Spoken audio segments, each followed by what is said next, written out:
আমি যে কাজটা করছি আমি কখনো মনে করি না যে আমি ক্ষমতা পেয়েছি। হ্যাঁ, কর্তৃত্ব পেয়েছি, এটা সত্য কথা। আগে যখন কোনো একটা বিষয়ে একটা লিগ্যাল নোটিশও দিতাম, তখনও সবাই ফোন করে বলতো খুব ভালো কাজ করেছেন, খুব সাহসী কাজ করেছেন, এটাই তো দরকার।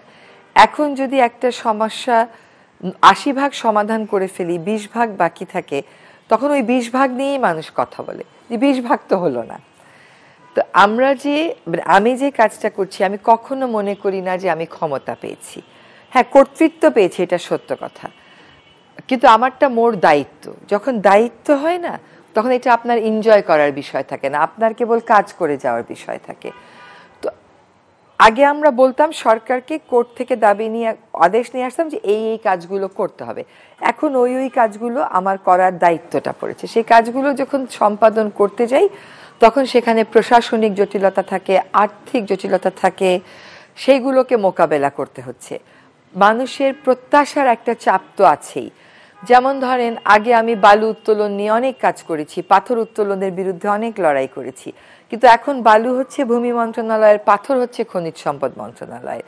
বায়ু দূষণ নিয়ে অনেক কাজ করেছি, আদালতে গেছি, মামলা করেছি, আদেশ এনেছি, কিন্তু এখন বায়ু দূষণে যখন এইগুলো বাস্তবায়নের কাজ পড়ছে, এই কাজগুলো কতগুলো করতে হবে স্থানীয় সরকারকে, কতগুলো করতে হবে রোড ট্রান্সপোর্টকে, কতগুলো করতে হবে জ্বালানিকে।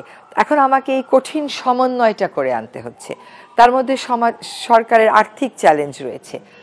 তো দায়িত্ব পালন যেটা ভালো লাগছে সেটা হচ্ছে কাজটা আমি শুরু করে দিয়ে যেতে পারছি। আর প্রত্যাশার চাপটা যেটা অনুভব করি, যে আমার পক্ষে হয়তো একটা নদী দূষণমুক্ত করার পূর্ণ কর্ম পরিকল্পনা করে দেওয়া সম্ভব, কিন্তু বাস্তবায়নের সময় তো আর আমি পাবো না। কিন্তু মানুষের প্রত্যাশা হচ্ছে আমি যেহেতু এই জায়গায় চলে আসছি, এখনই নদীগুলো সব পরিষ্কার হয়ে যাবে, আমি যেহেতু এই জায়গায় চলে আসছি এখনই বাতাস দূষণমুক্ত হয়ে যাবে। তো সেই চাপটা অনুভব করি, এটা একদিকে ভালো চাপ আমার, I don't take it negatively, because এটা আমাকে আমার কাজে আরো গতি এনে দেয়। হ্যাঁ, এটা আমি দায়িত্ব হিসেবে নিয়েছি। অনেক কাজ মানুষ পরিবেশ দেখে মনে করে যে এটা আমার মন্ত্রণালয়, এটা আমার মন্ত্রণালয় না হলেও এই সমন্বয়ের কাজটা যে আমি করছি, এটা তো আগে কেউ করেনি। যেমন ধরেন, পুলিশকে আগে কেউ ফোন করে বলে নাই যে আপনারা ঢাকা থেকে পলিথিন শপিং ব্যাগ নিয়ে যাওয়া ট্রাকগুলোকে আটকাবেন। পুলিশ এই কাজ করে কখনো তার অভ্যাসই হয় নাই।